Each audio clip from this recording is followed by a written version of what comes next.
I should have recognized the sound of my son's rental car pulling into the gravel driveway at midnight. That low, expensive purr wasn't the kind of engine Marcus usually drove. He was here to take something, though I didn't understand what, until I heard him on the phone through my bedroom wall, his voice tight with the particular strain of a man who'd run out of options. Mom won't understand the paperwork. I'll get her signature tomorrow morning while she's still foggy from the flu medicine. My hands trembled as I set down my water glass. At 69 years old, I'd signed enough documents in my life to know when someone was preparing to forge consent. The cottage had always been too quiet at night. After Gerald died 3 years ago, the silence grew teeth. But this silence felt different, calculated. I'd spent 40 years as an accountant, teaching other people how to read the spaces between numbers, how to spot the transaction that didn't quite add up. My son thought a head cold would make me careless. He was wrong about that. He was wrong about a lot of things. Marcus's footsteps moved downstairs. I heard the creak of Gerald's old desk drawer opening. That desk held nothing important anymore, though Marcus didn't know that. People always assume crucial documents stay in obvious places, filed neatly in alphabetical order. They forget that accountants understand misdirection better than magicians do. Through my window, I could see the bookshop across the road, the small building Gerald and I bought 32 years ago when Marcus was 12. Back then, the shop barely turned a profit. We kept it alive through stubbornness and the belief that a town of 3,000 people still needed a place to buy real books from real people. Marcus used to shelve returns after school, his hands still small enough that he'd stack them wrong, spines facing inward. I'd find them later and fix them without saying anything. That was the kind of mother I'd been. Silent corrections, invisible support. The bookshop was different now. Profitable, not wealthy, but steady in a way that mattered more than Marcus could understand. He'd asked about it 6 months ago during one of his increasingly rare visits. "Still running that old place?" he'd said, as if 40 years of work were a hobby I should have outgrown. "Must be exhausting at your age." At my age, as if 69 meant incompetent. I pulled my robe tighter. The fever from my flu had broken 2 days ago, but I'd let Marcus believe I was still weak. Sometimes the best defense is looking defenseless. Gerald taught me that the year we almost lost the shop to a predatory loan officer who assumed a quiet couple wouldn't fight back. We fought. We won. Gerald never forgot the look on that man's face when we walked in with a lawyer and a folder of evidence. "People underestimate stillness," Gerald used to say while we balanced the shop's books late at night. "They think because you're not shouting, you're not paying attention." Marcus was downstairs longer than necessary. I heard papers rustling, a file cabinet opening. Then his voice again, lower now, almost pleading. I know, but if I can liquidate her assets, I can cover the margin call. She doesn't need both properties. She's one old woman living alone." My stomach tightened. Not with fear, with recognition. The same tone he'd used at 16 when he'd borrowed my car without asking and returned it with an empty gas tank and a scratch along the passenger door. "It's not a big deal, Mom. You don't even drive that much." Even then, it wasn't about the car. It was about whether my things, my choices, my life mattered as much as his convenience. The margin call explained everything. Marcus had always chased wealth the way some men chase youth. Desperately, recklessly. 5 different businesses in 15 years, each one promising to be the breakthrough. Gerald tried to counsel him once. "Success isn't about the biggest risk," he'd said gently. "It's about the most sustainable choice." Marcus had smiled the way you smile at someone who doesn't understand modern business. Now he was downstairs at midnight, planning to steal from his mother to cover mistakes he'd never admit to making. I thought about calling Ruby. My granddaughter was 3 hours away at college, probably asleep in her dorm room, probably dreaming about the marine biology degree she was working toward with the kind of focused determination Marcus had never possessed. Ruby visited every month. She'd reorganize my spice cabinet, fix my laptop, tell me about her classes. with the earnest excitement of someone who still believed learning mattered more than earning. She was Gerald's granddaughter in every way that counted, but it was 12, 30 inches the morning, and Ruby had exams next week. This wasn't her burden. Not yet. I heard Marcus climbing the stairs. Slow, deliberate steps. The walk of someone preparing to perform concern. My door opened a crack, and yellow light from the hallway spilled across my bed. "Mom?" His voice was soft. "Practiced. You awake? I heard you moving around." I kept my breathing steady. Eyes closed. The performance of sleep. He stood there for several seconds. I felt his presence, the way you feel someone staring during a conversation. Then the door clicked shut again. His footsteps retreated. Downstairs, I heard him settle onto the couch. He was staying the night. Of course he was. He needed me confused, tired, vulnerable in the morning. Flu medicine and grief made for easy signatures, or so he believed. I waited until I heard his breathing even out into the shallow rhythm of sleep. Then I rose carefully, joints protesting but cooperative. The hardwood floor was cold beneath my bare feet. I moved to my closet and pushed aside the winter coats Gerald used to wear. Behind them, tucked into a hat box that once held a ridiculous fascinator I'd worn to Marcus's wedding, was a leather folder, navy blue. Unremarkable. The kind of thing you'd glance past if you were looking for something important. Inside that folder was everything Marcus didn't know. The trust documents transferring the bookshop into an educational nonprofit. The amended deed showing the cottage held a reverse mortgage I'd arranged last year, meaning Marcus couldn't force a sale without triggering penalties that would consume any equity. The updated will specifying that coercion, fraud, or manipulation would result in complete disinheritance, language my attorney insisted on after I told her about Marcus's increasingly desperate phone calls. "You're being paranoid," Marcus had said 4 months ago when I'd mentioned updating my estate planning. "I'm just trying to help you organize your affairs." Organize. Such a careful word. So reasonable, so absolutely hollow. I sat on the edge of my bed, folder in my lap, and let myself remember the version of Marcus who'd existed before ambition ate him alive. The boy who'd cried when our dog died and built a small wooden marker for the grave. The teenager who'd stayed up late helping me study for my CPA exam, quizzing me on depreciation schedules, even though he found accounting boring. The young man who'd called from his honeymoon just to tell me the ocean, reminded him of the Maine coast and he missed home. When did that person disappear? When did he become someone who'd drug his mother with cold medicine and forge her signature? Maybe he didn't disappear. Maybe that version was always there, waiting for the right pressure to crack open. People like to believe transformation is dramatic, but I'd seen enough cooked books to know corruption is usually incremental. One small compromise leads to another. One justified deception becomes a pattern. Marcus probably told himself he was helping me, protecting me from the burden of property management, ensuring I'd have care in my final years. But care isn't care when it comes wrapped in theft. I looked at the cottage walls around me.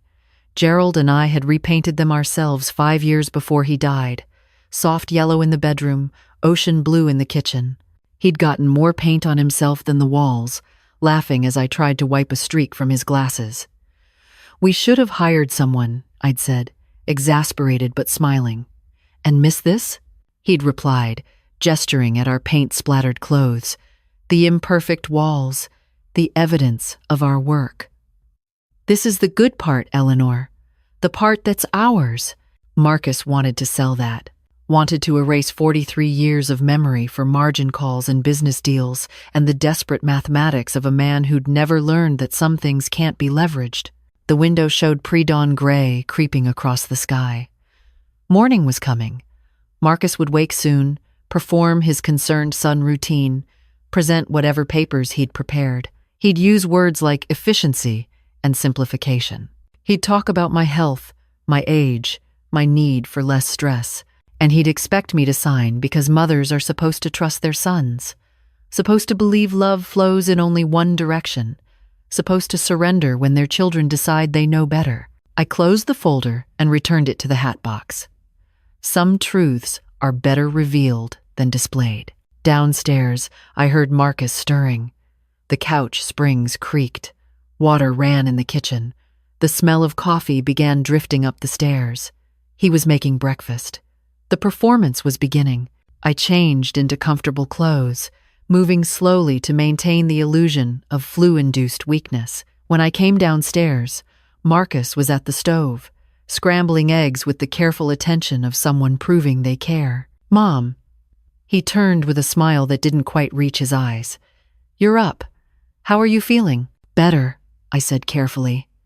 "The fever broke." "Good, good." He plated the eggs, added toast, set everything at the small kitchen table where Gerald and I had eaten breakfast for 43 years. "I made your favorite. Thought you could use a real meal." I sat. The eggs were slightly runny, the way Marcus always made them because he'd never learned patience with low heat. "This is kind, but you didn't need to drive up from Boston just because I had the flu." "Of course I did." He sat across from me, coffee mug cradled in both hands. The picture of filial concern. "You're my mother. And besides, we need to talk about some practical things. Your paperwork, mainly." There it was. The transition. Smooth as silk, casual as weather. "Paperwork?" I took a small bite of toast. "Estate planning, property management, that sort of thing." He pulled a folder from his messenger bag. Professional, organized. The folder of a man who'd thought through every detail. "I know it's boring, but at your age, it's important to have everything in order, especially with the cottage and the shop. They're becoming real burdens, Mom. The maintenance, the bookkeeping, the stress.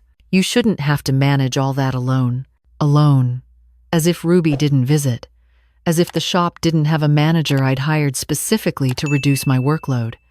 As if my life were a series of problems requiring his solution. "I manage fine," I said quietly. "I know you do." His voice softened into the patient tone people use with children and the elderly. "But you don't have to. That's what I'm here for. I've been looking into some options that would really simplify things. Retirement communities with full services, financial advisors who could handle your assets, maybe even selling the shop to someone who has more energy for it." My hands tightened slightly on my fork. "The shop isn't for sale. Not now, obviously. But when you're ready. And the cottage, too. This place is too big for one person, Mom. Too much upkeep. What if you fell? What if something happened and no one found you for days?" He leaned forward, earnest. "I worry about you out here. Worry. The most convenient emotion. Impossible to argue against without seeming ungrateful." "I appreciate your concern," I said, "but I'm not ready to make any changes." His jaw tightened, almost imperceptibly. "Mom, I've already drawn up some preliminary documents. Nothing binding, just initial authorizations, so I can help manage things. Make your life easier." He slid papers across the table. "If you could just sign here, here, and here." I looked at the documents. They were labeled Durable Power of Attorney and Property Management Authorization and Financial Advisory Consent. Legal-sounding titles attached to papers that would give Marcus control of everything I owned. "I need to read these thoroughly," I said. "Of course," but his fingers drummed against his coffee mug, impatient. "Though they're pretty standard." My attorney reviewed them. "It's really just formalizing what we've already discussed." We'd never discussed any of this. That was the fascinating part. Marcus had constructed an entire conversation in his mind, decisions we'd supposedly made together, agreements I'd apparently given. Somewhere in his desperate calculations, my actual voice had become optional. "I'd still like my attorney to review them," I said. "Your attorney?" His tone shifted. Not angry yet, confused, as if the idea of me having independent legal counsel was unexpected. "Mom, that's going to cost money." My guy already handled everything. "Then a few more days won't hurt."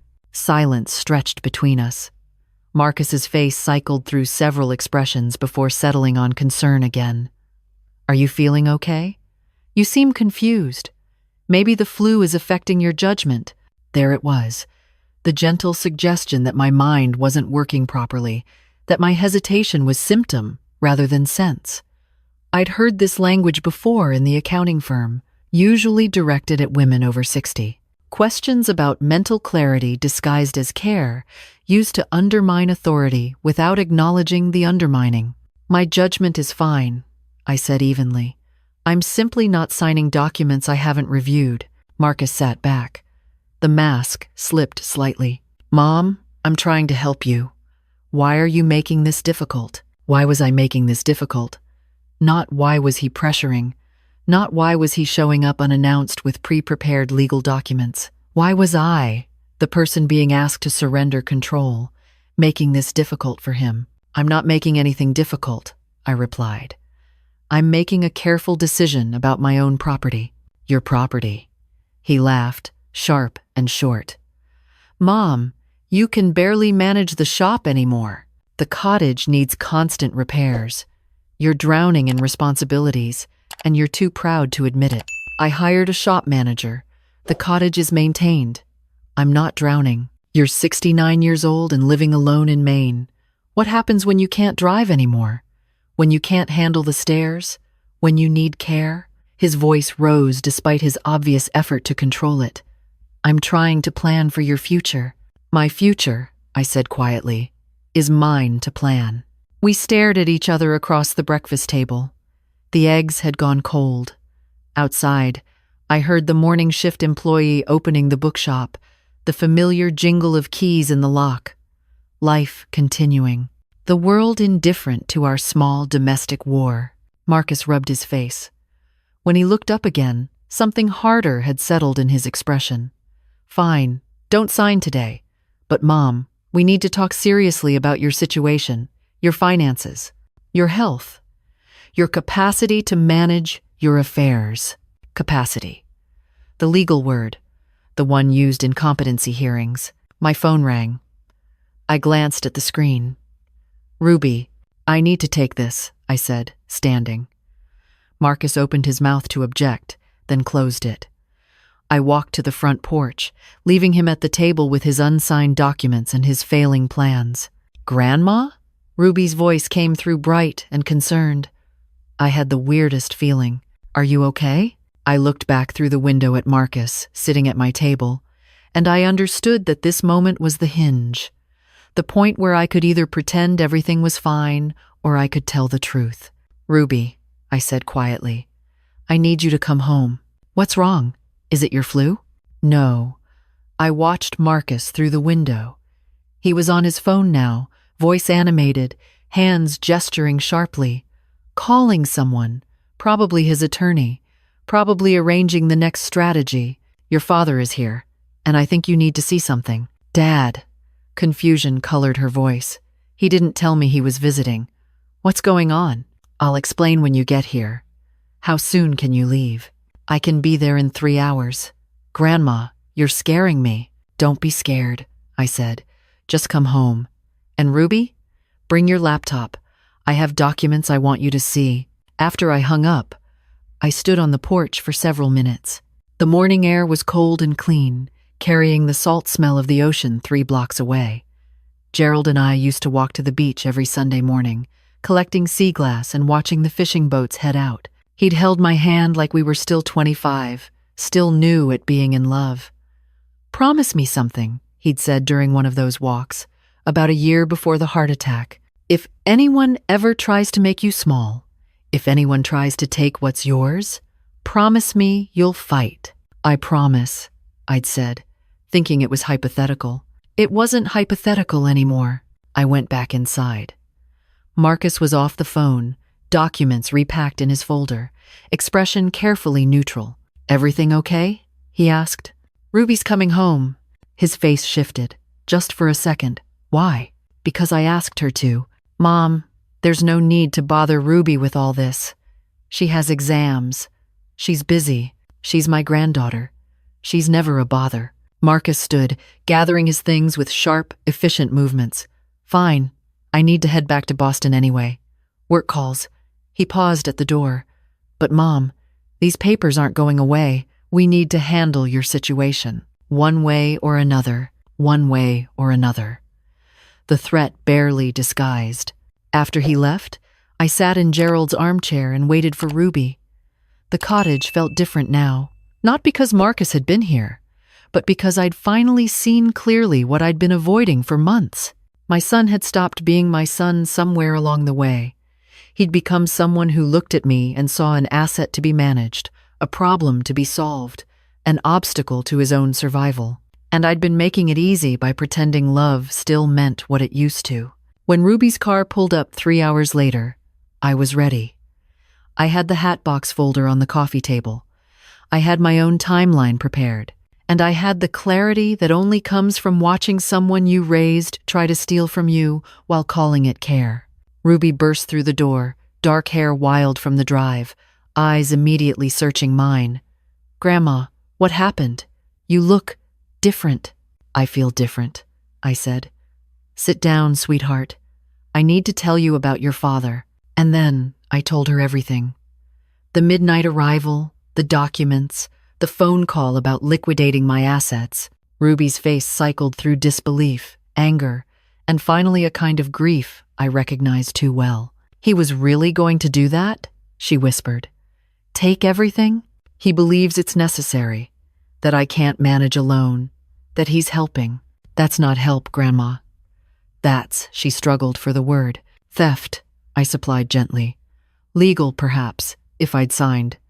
But theft, nonetheless." Ruby stared at the documents I'd shown her, the trust papers, the amendments, the protections I'd put in place. "You knew he might try something," I suspected, hoping I was wrong. She looked up at me, and I saw Gerald in her eyes, the same clear-sighted determination. "What do we do now?" "Now," I said, opening my laptop, "we make sure your father understands exactly what he tried to take, and exactly what it's going to cost him." The next 2 hours were spent composing an email to Marcus. Not angry, not accusatory, simply factual. A clear accounting of what he'd attempted, what he'd requested, and what the legal protections actually said. Ruby helped me draft it, her anger channeling into precise language. When we finished, it read like the kind of document an accountant would write. Cold, accurate, undeniable. At the end, I added one paragraph Ruby didn't help with. "Marcus, you are my son, and I love you. But love doesn't give you ownership of my life.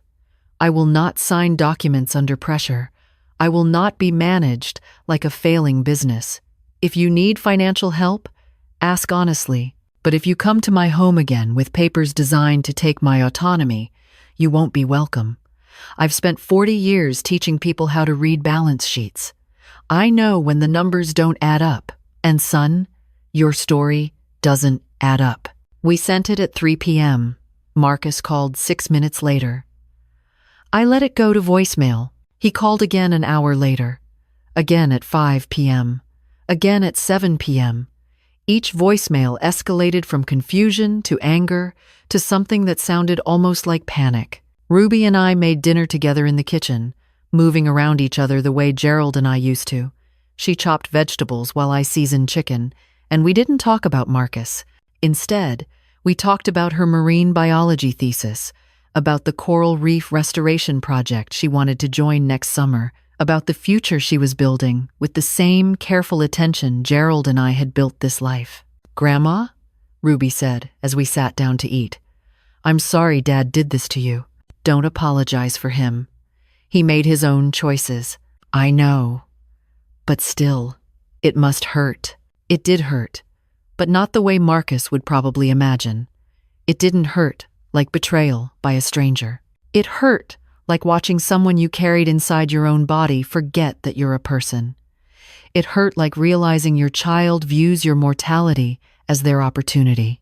"I'll heal," I told her, "and I'm lucky to have you." Ruby stayed through the weekend. On Sunday afternoon, as she was packing to return to school, Marcus called again. This time, I answered. "Mom."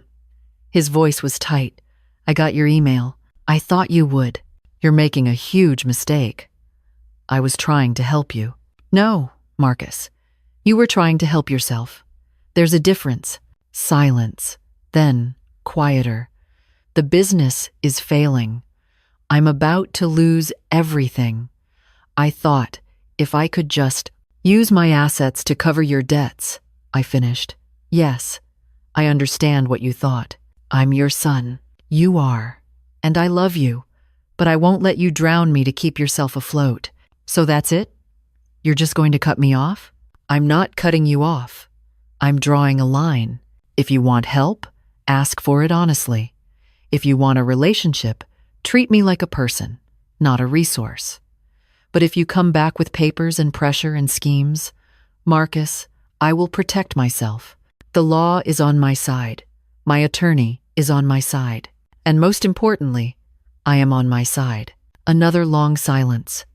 I don't know what to say. Then don't say anything yet. Figure out who you want to be, the son who asks or the man who takes. I hung up before he could respond. Ruby was standing in the doorway, her duffel bag over her shoulder, tears on her face. That was really hard, wasn't it? She said. Yes, but necessary things usually are. She hugged me, fierce and tight. I'm proud of you, Grandma. I'm proud of you too, sweetheart. Now go ace those exams. After she left, the cottage fell into its familiar evening quiet. I made tea, Gerald's favorite kind that I kept buying even though he'd been gone 3 years. I sat in his chair and looked at the bookshop across the road, lights glowing warm in the October dusk. People think elder abuse always looks like violence. They think it's obvious, dramatic, criminal. They don't realize how often it wears the mask of concern, how frequently it arrives with paperwork and reasonable voices, how easily it hides behind words like help and management and care. But I'd spent a lifetime reading financial statements, finding the truth hidden in careful language. Marcus thought his mother's age made her easy to manipulate. He forgot that accountants see through manipulation professionally. It's literally what we're trained to do. My phone buzzed. A text from Ruby. Made it back safely. Love you. You're my hero. I smiled. Maybe I wasn't a hero. Maybe I was just a 6-9-year-old woman who'd refused to make herself smaller, to make her son feel larger. Maybe I was just someone who'd learned that love without boundaries isn't love. It's surrender. And I wasn't ready to surrender. Not my cottage, not my bookshop, not my independence, and definitely not my dignity. Outside, the bookshop lights went off one by one as the manager locked up for the night. That small building represented 40 years of work, 40 years of choices, 40 years of Gerald and me building something that mattered more than profit. Marcus wanted to sell it to cover debts from ventures he'd barely believed in himself. But the bookshop wasn't for sale. Neither was I. I finished my tea and carried the cup to the kitchen.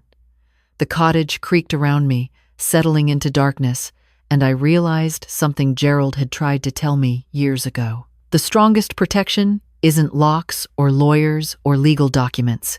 It's knowing your own worth deeply enough that no one can convince you to surrender it.